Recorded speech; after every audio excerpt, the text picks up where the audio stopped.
بسم اللہ الرحمن الرحیم۔ حضرت ابراہیم علیہ السلام نے ایک روز سمندر کے کنارے ایک آدمی کو مرا ہوا دیکھا۔ آپ نے دیکھا کہ سمندر کی مچھلیاں اس کی لاش کو کھا رہی ہیں، اور پھر تھوڑی دیر کے بعد پرندے آ کر اس کی لاش کو کھانے لگے۔ پھر آپ نے دیکھا کہ جنگل کے کچھ درندے آئے اور وہ بھی اس لاش کو کھانے لگے۔ آپ نے یہ منظر دیکھا تو آپ کو شوق ہوا کہ آپ ملاحظہ فرمائیں کہ مردے کس طرح زندے کیے جائیں گے۔ چنانچہ آپ نے خدا سے عرض کیا، الہی، مجھے یقین ہے کہ تو مردوں کو زندہ فرمائے گا اور ان کے اجزاء دریائی جانوروں، پرندوں اور درندوں کے پیٹوں سے جمع فرمائے گا، لیکن میں یہ عجیب منظر دیکھنے کی آرزو رکھتا ہوں۔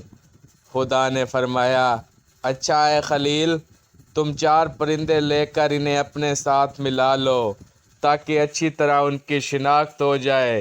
پھر انہیں ذبح کر کے ان کے اجزاء بام ملا جلا کر ان کا ایک ایک حصہ ایک ایک پہاڑ پر رکھ دو، اور پھر ان کو بلاؤ اور دیکھو کس طرح وہ زندہ ہو کر تمہارے پاس دوڑتے ہوئے آتے ہیں۔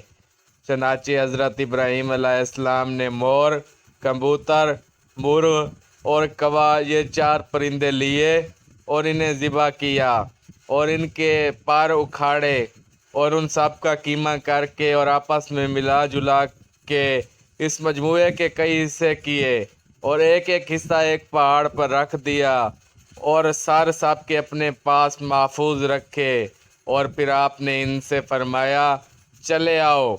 آپ کے فرماتے ہی وہ اجزاء اڑے اور ہر جانور کے اجزاء علیحدہ علیحدہ ہو کر اپنی ترتیب سے جمع ہوئے اور پرندوں کی شکلیں بن کر اپنے پاؤں سے دوڑتے ہوئے حاضر ہوئے اور اپنے اپنے سروں نے مل کر بآئینہ پہلے کی طرح مکمل ہو کر اڑ گئے۔ اللہ تبارک و تعالیٰ سے دعا ہے کہ اللہ تعالیٰ ہمیں صراط مستقیم پر چلنے کی توفیق عطا فرمائے اور نیک کام کرنے کی توفیق عطا فرمائے۔ آمین ثم آمین۔